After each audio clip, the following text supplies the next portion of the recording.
আসসালামু আলাইকুম বন্ধুরা, সবাই কেমন আছেন? আশা করি সবাই ভালো আছেন। এই তো তেল ডাইলা থুয়ে দিছি, এটা গরম তেল। আর এই তো এটা তো গরম।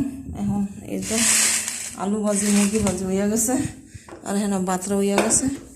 আর এই তো আমার সাদা ভাত হইয়া গেছে আলহামদুলিল্লাহ। চলেন আমি পানিটা ফালাই দিয়ে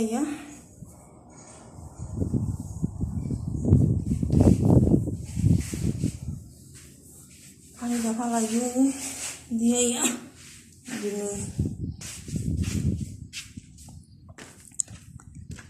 আচ্ছা, আবার কাপড় চাপড় দিয়ে আয়রন করবো। কাপড় চাপড় দিয়ে আয়রন কইরা ইয়ার পরে ভিডিও আপলোড দিন পরে আগে তাড়াতাড়ি করে গোসল করে রুম।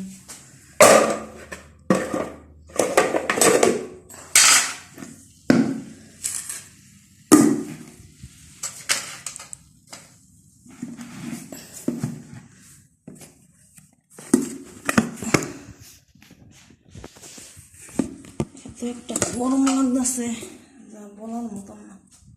ঠিক আছে, এখন কষ্ট করলেও কিছু করার নেই। আবার তো কাপড় চাপড় তো রয়েছই, কাপড় চাপড় আয়রন করুন। কি একটা রোদ যে ওঠে বাঘের মতন। রোদ ভালো কয়দিন বৃষ্টি হয়েছিল, একটা পচাই লেগেছে বাড়ি করে।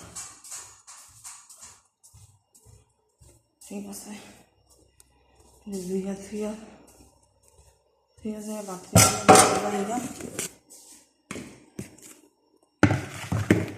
হেগো বাতরা লই হেগো বাতরাই না যাতে ডাইলা লাইতে পারি না। এখন আর যাইতাম না, এটি ধুয়া লই। ঠিক আছে, আমার তরকারিটা ঘুরিয়া থুয়া লই। যাক, ইলিশ মাছ যখন কিনে আসি আল্লাহ একটু শান্তি হয়। ঠিক আছে, এই তো মাগো এগুলি যে কোনো কাম কাজের লাগে বাবা রে বাবা, কামের অর্ডার দিতে কোনো দিকদার ঠেহে না। ঠিক আছে, তো সবাই ভালো থাকবেন।